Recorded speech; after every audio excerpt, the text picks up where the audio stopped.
Welcome to Day 51, everyone. Today, we're diving into the intricacies of Leviticus chapters 22 and 23. These chapters focus a lot on holiness, rituals, and offerings. It's quite fascinating when you think about the standards and guidelines given to the priests and the people of Israel. That's right. There's this constant emphasis on holiness and cleanliness. It really makes you think about how much the rituals and purity laws were intertwined with the people's relationship to God. In chapter 22, we see detailed instructions about who can partake in the holy things. It's almost like a strict set of guidelines for those who approach God. Yes, and the standards set are very clear. Only those who are pure can partake in the holy offerings. If someone is unclean, whether through disease or touching something unclean, they're not allowed to eat the holy things until they've been purified. It's like there's this constant reminder that approaching God requires a certain level of purity. Exactly. It's also interesting how it emphasizes that the priests themselves have to maintain their holiness. If a priest is unclean, whether by leprosy or any discharge, they are excluded from eating the offerings until they're clean. It really shows the weight of responsibility on the priests to maintain purity in their service to God. Right? And there's a very serious tone to the idea of being cut off if someone doesn't follow these laws. I think it illustrates the importance of these laws in maintaining the sanctity of the offerings and the rituals. There's this underlying message that God is holy, and his people must honor that holiness with strict adherence. And it's not just the priests, but the entire community has to be mindful of these boundaries. It's clear that foreigners or hired servants can't partake in these offerings.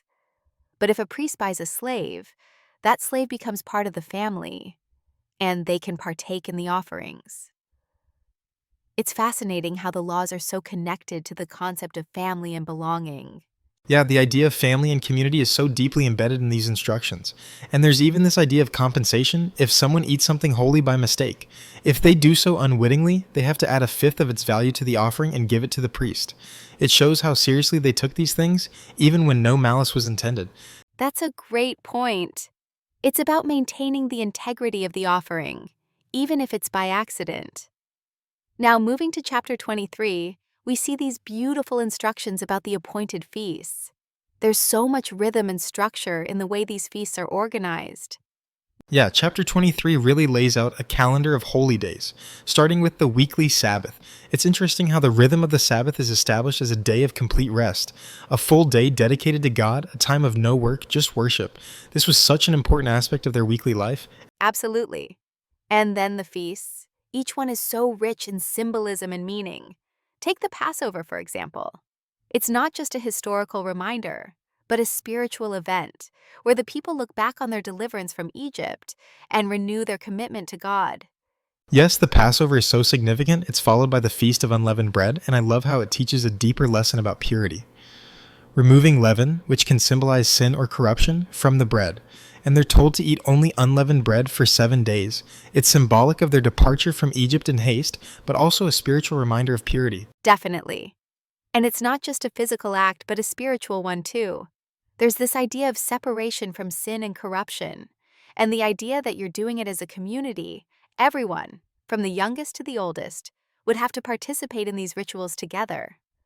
Yeah, that's so powerful. And moving on to the Feast of Weeks, or Pentecost, it's incredible how it brings everything together, celebrating the first fruits of the harvest, the fruits of the land, and the labor they've put in. It's a reminder that everything they have is a gift from God. Exactly. And the offering of the 2 loaves of bread made with yeast, which I found interesting because yeast is often associated with sin. But here it's part of the first fruits. It's like showing that God accepts both the pure and the impure as part of his work, in his time and plan. That's a profound observation. It's like even in our imperfections, we can be used for his purpose. The feast really seemed to be an opportunity for the people to reconnect with God, to give thanks for his provision, and also to seek forgiveness. It's all tied to the idea of atonement, especially with the Day of Atonement. Yes, the Day of Atonement is perhaps the most solemn day of all. It's a day when the people are called to afflict themselves, to reflect, and to make things right with God. There's this intense focus on purification, on being right with God, so they can continue to live under his favor. It's such a powerful concept, acknowledging and atoning for the ways they've fallen short. And the fact that it's a day where no work is done, it's purely about focusing on the relationship with God. The rest of the feasts are more celebratory, but this one is about humility and reflection. Right. It's a moment to humble yourself before God, recognizing the gravity of sin and the need for reconciliation. I think it ties into how the entire system of offerings and rituals in Leviticus is a reminder that holiness isn't just about outward actions. It's about the state of the heart and the continual effort to align oneself with God. That's such a great insight. And speaking of feasts, there's also the Feast of Booths, which takes place in the 7th month. It's a 7-day festival where people live in temporary shelters, remembering their time in the wilderness. It's a reminder of God's provision and how He cared for them during that difficult time. That one really resonates with me. It's like a tangible physical reminder of God's care. Dwelling in temporary shelters for a week makes the people really reflect on their dependence on God. It's about living in the moment, in trust and dependence on Him, and celebrating His faithfulness. Exactly. It's a way of remembering that everything is temporary and that God is our ultimate provider, even in seasons of uncertainty. I think it's beautiful how the people are reminded of the past, but also how the festivals point toward God's ultimate fulfillment of His promises. Absolutely. It's such a beautiful picture of how the Old Testament rituals were about more than just rules. They were about relationship, remembrance, and renewal. Each feast and offering had layers of meaning that connected the people to God in a deep and meaningful way. And those layers of meaning are still relevant today. The principles of holiness, purity, and gratitude in these chapters speak to us about how we approach God and how we live in relationship with Him. It's a challenge to reflect on how we honor God in our lives. Exactly. And even though we're not bound by these exact laws, the heart behind them, the desire to honor God in all aspects of life, is something that transcends time. It's a call to live with intentionality, with reverence, and to make space for God in our everyday lives. Well said. And with that, we've come to the end of our discussion for today.